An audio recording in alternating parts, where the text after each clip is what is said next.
I am criticism. I am the reviewer. I am Rodney. It sounds a lot better if you say things like Vengeance the Night and I'm Batman, but hey, it was a nice way I could think of to start off this whole review.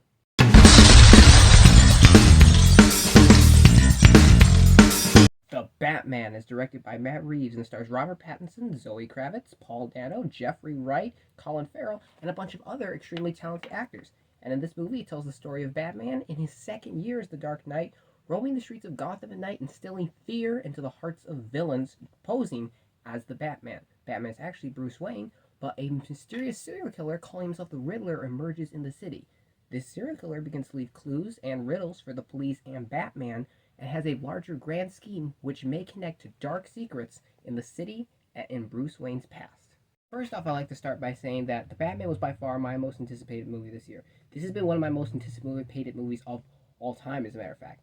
The first trailer I saw kind of intrigued me a little bit. I wasn't sure how I felt about it. After I watched enough, I really began to get hyped for this movie. Because Matt Reeves, in my opinion, rarely makes bad movies.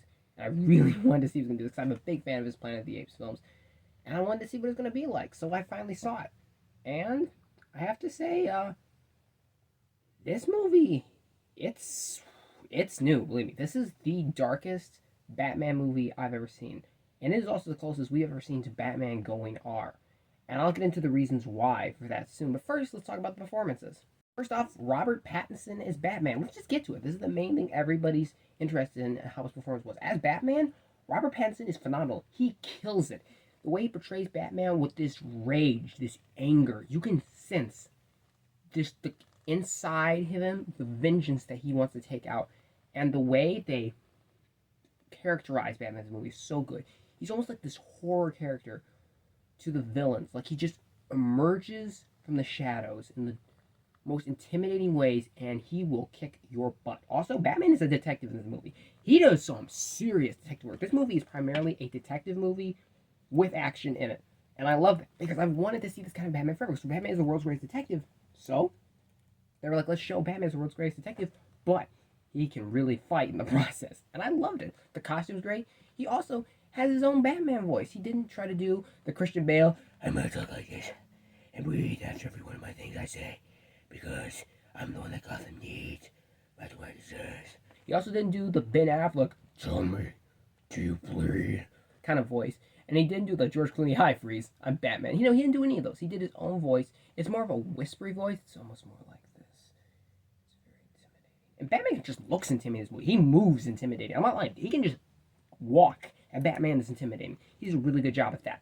However, when it comes to Bruce Wayne, I didn't particularly care for his characterization. The character, he's a little too depressed, didn't say much of anything. I also think this isn't just his fault, this is also the script, because he doesn't get to say much or do much as Bruce Wayne. He just kind of sits around and looks depressed all day. Now, I'm not saying I needed playboy asshole Bruce Wayne, but I am saying I needed Bruce Wayne to do something, to have a little more character, a little more dialogue, and be able to express himself a little more, especially with Alfred, because Alfred and him don't really have a lot of scenes together.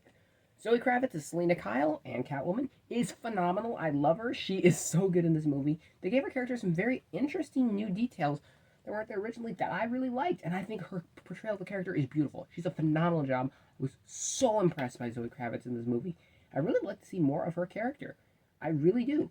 Paul Dano as the Riddler, fantastic, disturbing, chilling villain. He reminds me a lot of from like the villains from Saw and from Seven. I think you're gonna hear a lot of people say that because it really is. This movie is kind of like Seven meets Saw meets horror movie meets Batman. It's really what it is. But Paul Dano is really good in this movie. Really good at just giving you those creepy vibes, and he plays it so well with such this strange insanity. But you can kind of get what he's saying in the process. He's a super good villain. I love him so much. Really well done. Jeffrey Wright as Gordon. He is good. I think he did a good job with the character. He wasn't my favorite aspect of the movie, but overall, he does a really good job. And he's got a good screen presence, and he's got some really good lines in the movie. But I think he could have done a little better in some parts. But overall, gave a really good performance, and I did like him. I kind of want to see more of him. Andy Circus as Alfred. Not really a big fan. He doesn't get many scenes with Bruce. When he does, I don't like the way he's characterized. I'm not too hot in his portrayal of the character. It's not the Alfred that I like to see, and it doesn't seem very much like Alfred to me. It just wasn't all that great to me overall. I hate to say. Colin Farrell as the Penguin, or Oswald Cobblepot, or Oz as he's called in the movie, is phenomenal. He is unrecognizable in this role. Like, my God, he does not. Colin Farrell disappears in this role. You don't see him. You see Penguin. It's like Batman. You don't see Robert Pattinson. You see Batman. And with this character, he's turned it up to 100. Colin Farrell has. It is phenomenal what he did with this, and it's so perfect, and I loved it so much. Moving on though, I do want to say the plot for this movie is really good. There is an intriguing plot to this movie that leads to some very interesting twists and turns, but I do think there are a few problems with the script and plot holes that I won't get into because, again, this is a spoiler-free review. I'll put out a spoiler review later with more information about this, but overall, I do like this movie. I think it has some problems, though. It's by no means a perfect movie.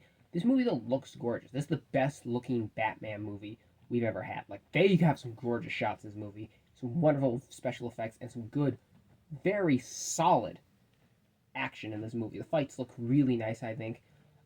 It's taken me a little bit, I think, to soak in the movie. Initially, my initial reaction was I didn't like it. Now I think I like it a little more.